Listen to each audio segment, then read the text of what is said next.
Good evening and welcome everybody to the Six Rings Canes Show, an extension of the Five Rings Canes podcast.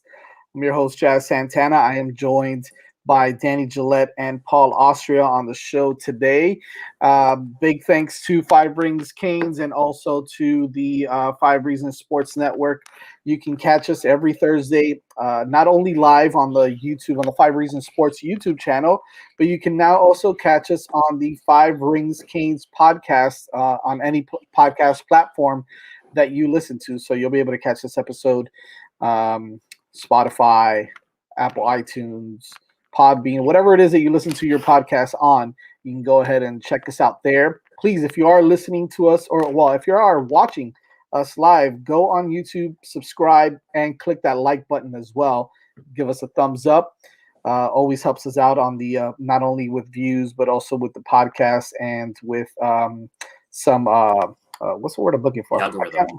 Yeah, there you go. The algorithm. That's what it is. It's the algorithm.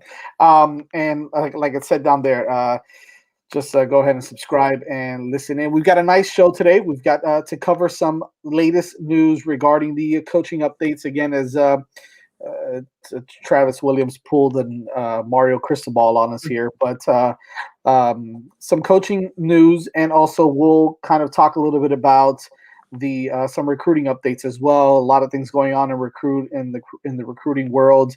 And of course, it's if you guys did listen in last night, if you didn't, you can always catch it again on the podcast as well at the Five Rings. It's Five Rings _ Canes podcast. Go check it out. Me and Vish also recapped and previewed the Miami Hurricanes baseball season and the big matchup starting tomorrow afternoon against the number 1 ranked Florida Gators. So that should be a really nice series as Miami is fielding one of the top teams in the country, one of the greatest lineups in college baseball, and also a young pitching staff, but a very talented pitching staff. So check us out there as well. And that was good. We had a lot of fun with that one.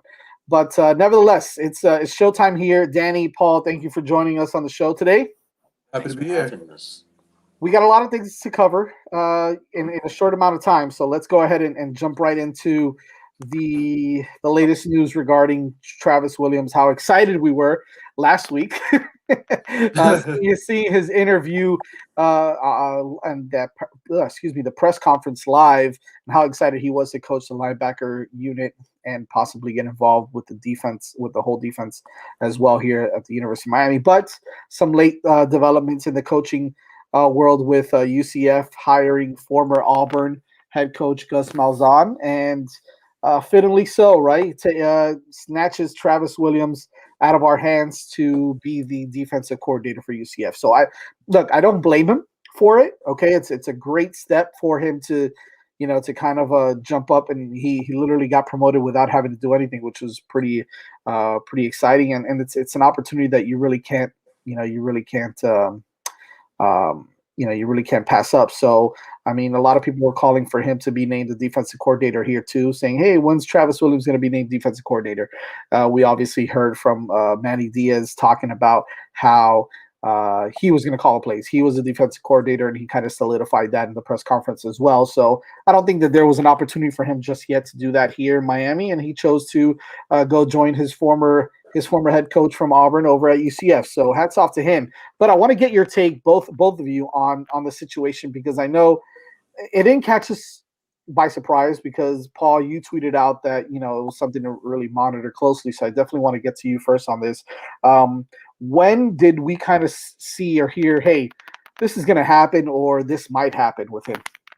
I think it was probably around Valentine's Day weekend. I think it was around the 13th or the 14th, where once Malzahn was named as coach, and especially and this goes for any school where they they hire a big name coach, he's gonna probably try and get the guys that he loved working with, and I kind of compared it to this, where if you have this boss that you really liked working for, and let's say you leave for another job, and your boss leaves for another job, and he or she calls you up and says, hey, do you want to work with me again?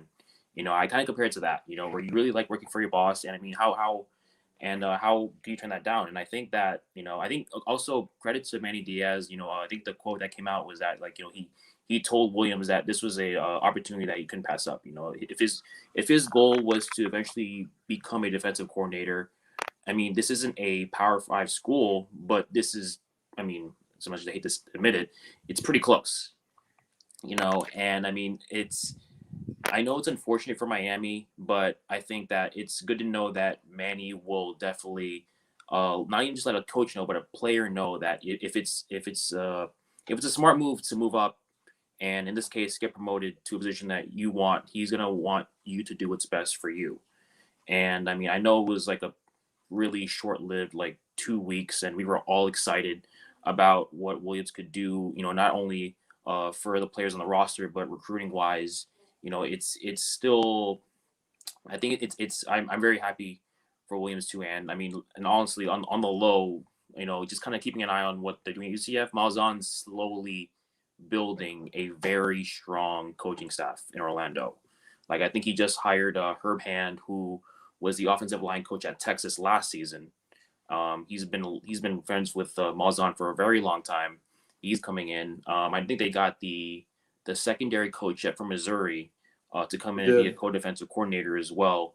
And it's very mixed feelings, but I think all in all, I think just and this is just a life lesson. I think for me, just that like people are gonna do what's best for them, and they should do what's best for them.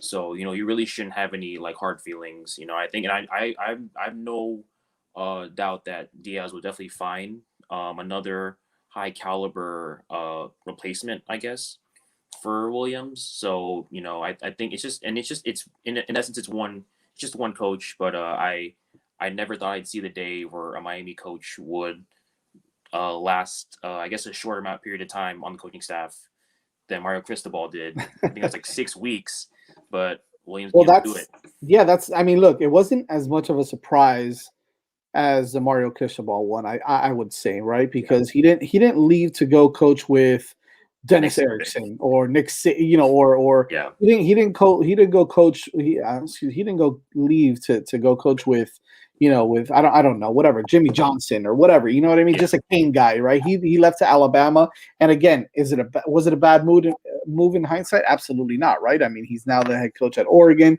Which, look, listen, it could have happened here. He could have ended up being the head coach at Miami. We definitely could have seen that coming, but we didn't see that move as much or anticipate that move like we did this one, right? Obviously for that reason. Now, this is the interesting thing, Danny, and I want to hear your thoughts on this. And of course, Paul, you can interject if you like. Also, I think the interesting one was Rhett Lashley was part of that program. He was part of that staff. Also, I know he was as a GA with Gus Malzahn, but he's got a history with him as well. Why? Maybe he did go after him, and we didn't hear about it. But why not go after Rhett Lashley as well, and build your offense with a guy like Rhett Lashley, that's the type of offense that Malzahn likes to run either way, right? So why not go after him? That's a good question because that's a coach that I would certainly go after. I mean, Rhett Lashley, you saw how he transformed the Miami offense last year, and I would have certainly went after him. But I think Gus Malzahn, I'm not sure if he thought that maybe Rhett Lashley was so off limits because of how valuable he is to Miami. You didn't need to be inside the program to realize that he kind of changed the dynamic of Miami's offense.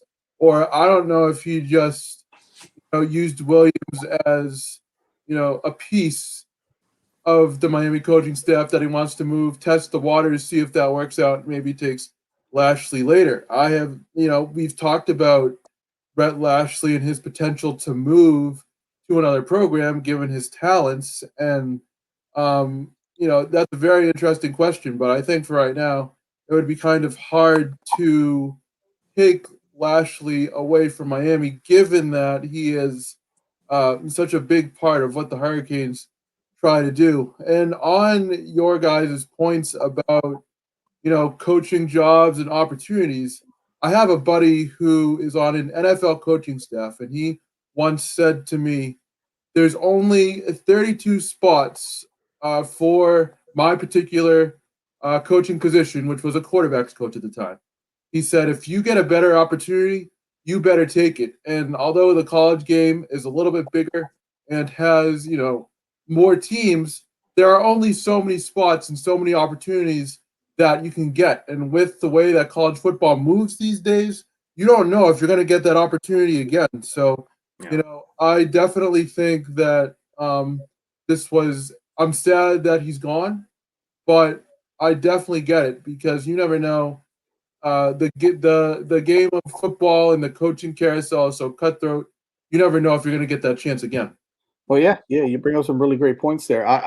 Here's my thing on Rhett Lashley is I just don't think he's going to make a lateral move. I think he knows that his next move is going to be as a college head coach, whether it's at a Power 5 school or or someone right outside like an AAC school, like a UCF type school, right? Non-Power 5, but I just don't think he's going to be willing to make the lateral move right now. And be the OC somewhere else. I think that if he has another year or two, like he did this year with Miami, I can see him taking the job as a head coach somewhere else. So I think that's going to be the biggest thing. I think that's why maybe Malzahn said, "I'm not, listen, do your thing. You're going to be a head coach. I'm not going to." Or maybe he couldn't even. I don't know if this is true because we've always been on the short end of the stick here, but maybe he couldn't afford to pay him as much as Miami was. Who knows, right? I mean, I don't. I feel like Lashley maybe is getting. I feel like he's getting somewhere like in the high 6-digit figures for his salary, and I also feel like I'm thinking that I feel like he also has more to work with at Miami than UCF. Like sure. At least with Williams, it's still an upgrade of it's still a promotion. Like he's not just a linebackers coach; he's kind of a defensive coordinator, or I guess co-defensive coordinator. Quote unquote. So he has a bigger role versus Lashley. If you were, like you said, if you were to lateral, it'd be weird for him to go from Miami's OC to UCF's OC when Miami, I think, they probably have more money to work with in terms of like resources, and then probably has more weapons over here. I'm not too familiar with UCF's roster right now, so I can't say that. Well, they got Dylan Gabriel coming back, right? So that's the biggest thing. That too. But that would have been interesting to see Rhett Lashley with Dylan Gabriel, who's obviously one of the top quarterbacks next year as well. So and Danny brought up a good point with like the limited amount of job openings, and that one thing I actually just like kind of hit my mind was that when Mark Richt came back to Miami to coach in what was it 2016 or 2018? I remember losing track of years, but he initially wanted to take a year off after leaving Georgia, but he knew that once that Miami job opened up, he knew that job wouldn't be there a year from now. Right. So he was like, you know what, I gotta take it. I gotta take it while I have it right now. And I can't blame him. I mean, it was a good few years, but I don't blame coaches for going after big opportunities like that when they open up. So honestly, so we just got a link here now that I don't even see. I don't see any Miami coaches in the top 100 here, right? They must not make that data public or something. Yeah, well, it's true. It's a private school. It's a private school. Yeah, it's a private school. Yeah, if it's salaries, they have the right to withhold it from. That's right. So that one doesn't even help, right? So, anyways, also if the Canes are getting their coaches poached, then honestly, that means that Diaz is making good hires. If you think about it. Yeah, sure. Sure. I mean, we've always had some coaches get poached, though. Yeah. I think it's always been like that also. So it's but I think this time around I think it's the right guys that we can see. I mean, Travaris Robinson is probably going to be, headhunted next season again also. So that's going to be tough to keep him around. We need to keep him, like losing him and Travis that would suck. Yeah. Moving forward on this though, what are some of the possible names that are out there right now? I'm hearing guys like Christian Robinson, who's over at, I think he's at Florida, linebacker coach at Florida. Jamar Chaney, who is an assistant. He's an analyst at Mississippi State. Yeah. And then some other names, some other guys that we constantly hear: former head coach Randy Shannon, Michael Barrow still being talked about a little bit. Who else? I mean, are we thinking about someone else? Those are the main names that I'm seeing floating around. Unless you want me to throw a BS name of a coach that's in the NFL coaching linebackers, Mr. Necktie Al Golden. Oh, geez. I don't want that guy anywhere near this program. You need to stop. What's going on with you, man? How dare you? Sorry, I just had to throw that for That's giggles. terrible. We just Yeah, lost. but- We just lost all 7 listeners right now. We need to edit that out of the podcast. Yeah, Manny, edit that one out. By the way, anything is possible. Manny producing the show, by the way. So thank you, Manny. Thank you, Manny. Shout out Manny in his busy schedule too. So who do you want? Who do you guys want as the next linebacker coach? Though, are you thinking Chaney? I know he apparently he's a front runner right now. From what a lot of people are saying, that he's kind of the hot name. Is this Chaney fellow who I really don't know much about, to be honest with you. I know Christian Robinson has done some half decent things, although some Gator fans may think otherwise with how poorly their defense played this year. But I mean, what are some of the not what are some of the names, but who do you want? I like Chaney. I mean, Chaney recently he was drafted in 2010 in the NFL, so he definitely has, at least he's played in the NFL, so he can kind of vouch for his experience, and he's also coached a few years in the NFL, and I've heard a lot of good things about Chaney as an analyst at Mississippi State. I think that hiring like Williams was more of, you could kind of tell that Williams is kind of more of like a player coach, where the players definitely would gravitate towards him in terms of personality, that energy, and he just make you feel like that you are playing for something. Right. I think Chaney is probably the closest thing, and like I've been hearing the same things about Robinson at Florida as well. I think people are kind of iffy on him. Shannon, I mean, kind of shaky. I know he was just the defensive coordinator at UCF. I think he was very highly paid. I think one of the top five most highest paid defensive coordinators in the nation, but they were like a bottom 5 defense. So I don't know how I feel about that. He has had some success in the past, and he is a half decent recruiter. So yes, that will probably play into it a little bit. But so is Jamar Chaney. From what I hear, he's pretty good with the guys, and knows what he's talking about. So yeah, and Chaney actually was at UF in 2019 as an assistant director of player personnel. And I think he's originally from. I think he used to coach at St. Lucie West Centennial High School, which I'm gonna take a wild guess with my Florida geography, and yeah, it's in like the Palm Beach area. No, Port St. Lucie. Port St. Lucie is right over Palm Beach. Yeah, it's right over Palm Beach. Okay, so he kind of has some familiarity with the area, which could help with recruiting. Right. So I think that if I had to lean towards one, it definitely would be Chaney. I don't know and also like I've been told to just follow the follows on Twitter, and Diaz is following Chaney, so I'm going to say that he's the more likely candidate. Right. It's no secret. I'm not dropping like a bomb on you or something. Like it's kind of, it is, you can kind of see it. But if all signs kind of point towards him, but I kind of have an inkling that Diaz would definitely get this sorted out relatively soon. I think so. Anticipating Williams leaving.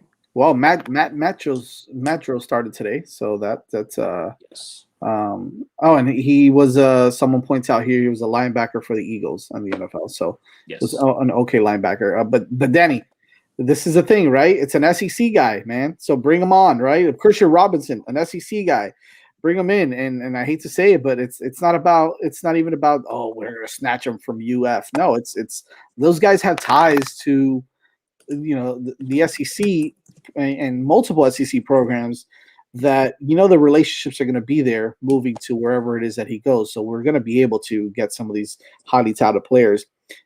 So I think being from the SEC, is going to be huge. Yeah, and you mentioned he has SEC ties, and you just kind of alluded to it there. He has SEC contacts in recruiting to various areas. You look at his resume. He's coached several players who are in the NFL. Now, granted, they aren't necessarily big names, but the NFL is the NFL. He's also had stops at Mississippi State, Ole Miss, and Georgia. So I think it would be safe to say that he knows the area very well, and that could help in recruiting, certainly. And when you look at what he did in 2019, Florida 49 sacks. They were ranked fifth nationally, and they led all SEC teams by 12 sacks. And when you look at what Miami did last year, one of our biggest complaints was that at times they didn't even look like they could generate a pass rush. Some Right. games were great, some games were inconsistent, and I think Robinson could be able to help generate a consistent pass rush. But I'm really interested to see, like, to me, when I look at a coach, it goes back to what areas of the country do they know?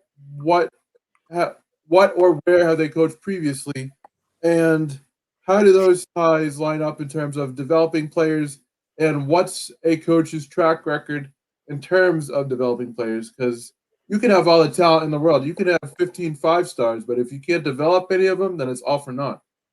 Absolutely. Absolutely. No, good stuff. Good stuff from you guys there on the coaching situation.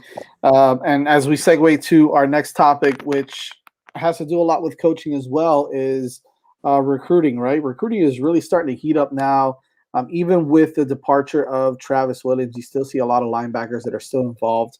And that's because of the other guys that are on staff as well. So, and as soon as we bring in that new linebacker coach, I just think it's going to kind of change the whole dynamic of what's going on. But we saw some big names today put Miami in their top 4, top 5, and one being one of the, I guess the most important. Well, not one of the, but the most important position on the field at quarterback position. And who I'm talking about is Cody Brown, who is a quarterback. God, and I had it up here where he was from, but I completely lost it. He goes to Paul. Loudis. Okay, Loudis from Georgia. There we go. 4-star quarterback with a big arm, puts us in his final 5, right? His top 5. Yeah. And that's huge because there's a lot of guys that have already committed from that 2022 recruiting class at quarterback to other programs. So we definitely need that big name, or not even a big name, but a highly touted and talented quarterback on this roster. Paul, maybe you can give us some insight on. Talk to me a little bit about Cody Brown as a quarterback. Well, like you mentioned, Brown's very highly recruited. He's 4-star quarterback. I think he's a top 5 or 10 quarterback in the nation, according to the 24/7 Sports Composite. Top 5 for him is Miami, Florida, Arizona State, Texas A&M, and Tennessee. Tennessee. There we go. Tennessee. From what I've heard, definitely he's been in contact with Lashley a lot. They've been going at it, back and forth a lot, and he's not fully polished as a quarterback in terms of throwing. I think they've said in big games there's still a little bit to be desired, but he definitely has all the tools. I mean, he has the size. I think he has the athleticism, and he kind of. I think Lashley has pitched to him the idea of him being a similar type of quarterback to D'Eriq King, where he can run and throw. So that one is definitely one to monitor, I think, and.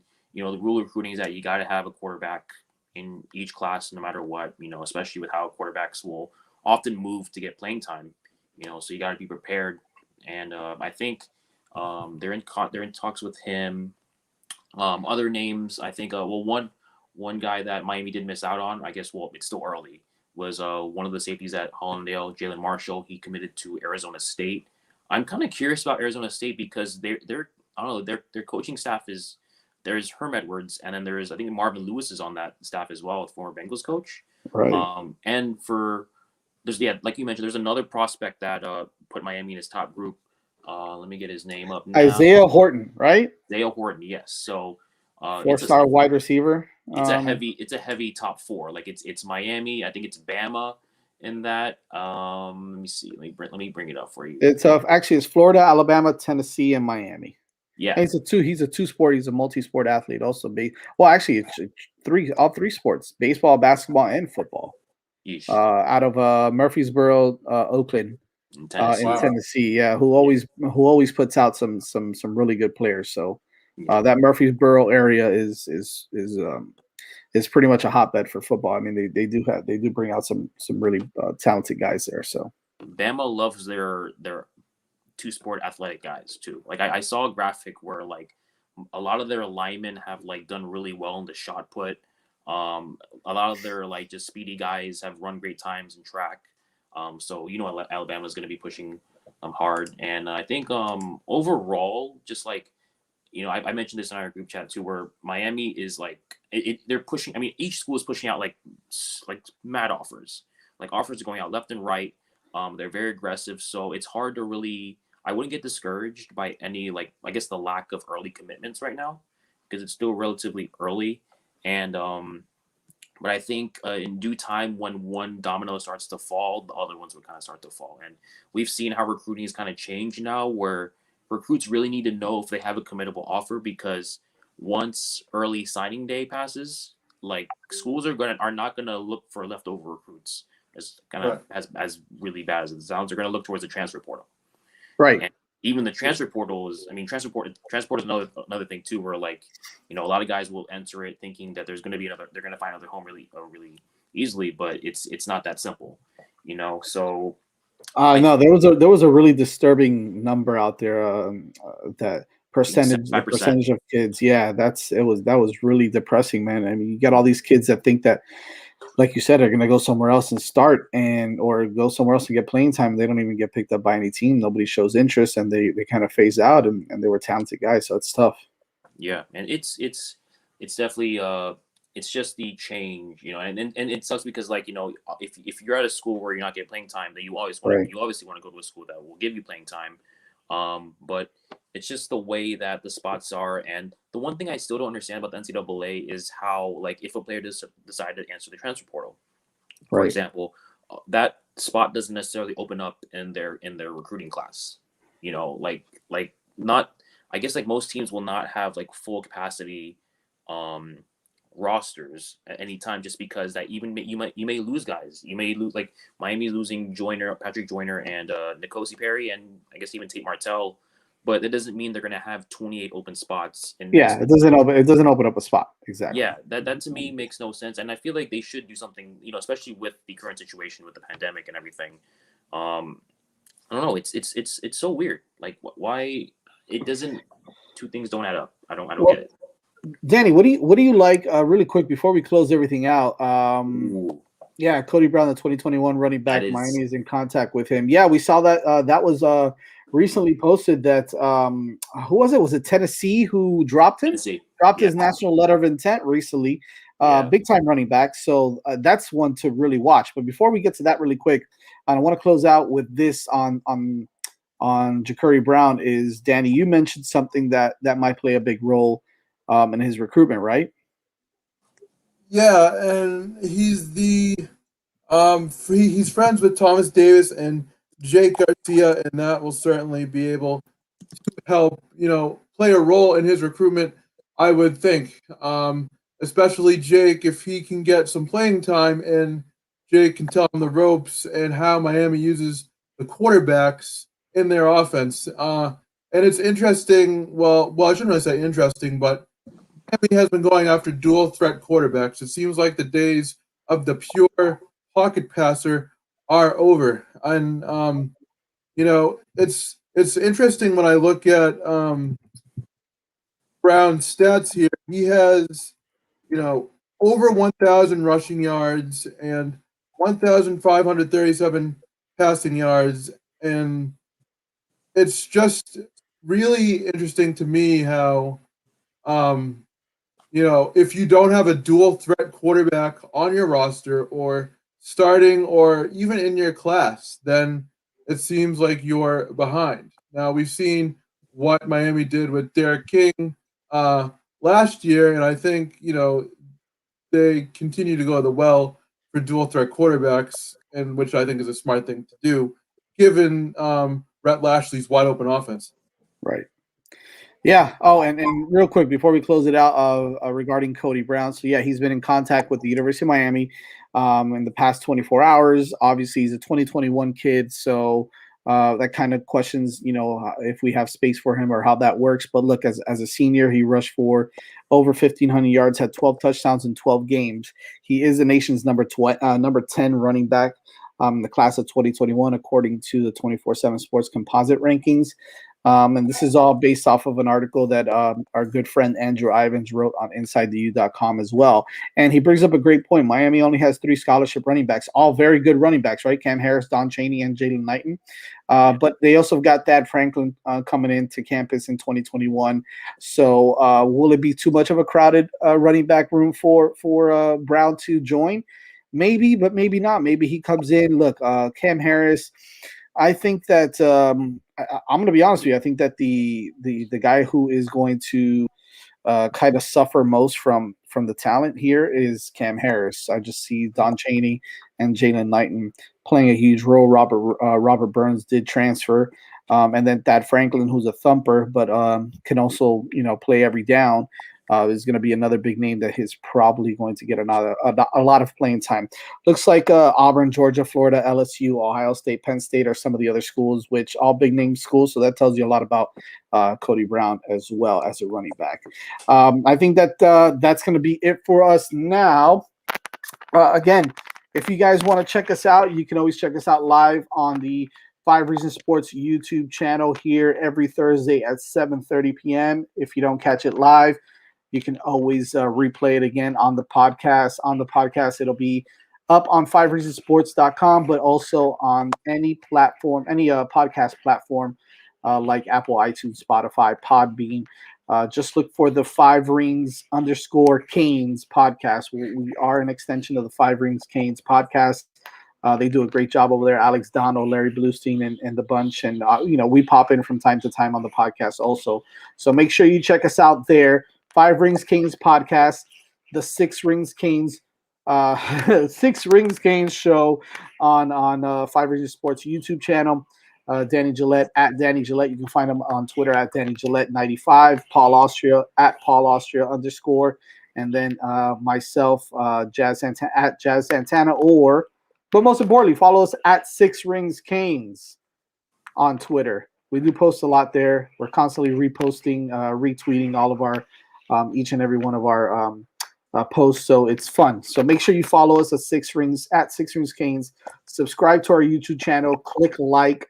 Download the audio, and please enjoy. Let us know if you have any questions. We'd love to interact with you as well on the show live, and of course, we'll always answer questions on Twitter as well. For now, Danny, Paul, thank you guys.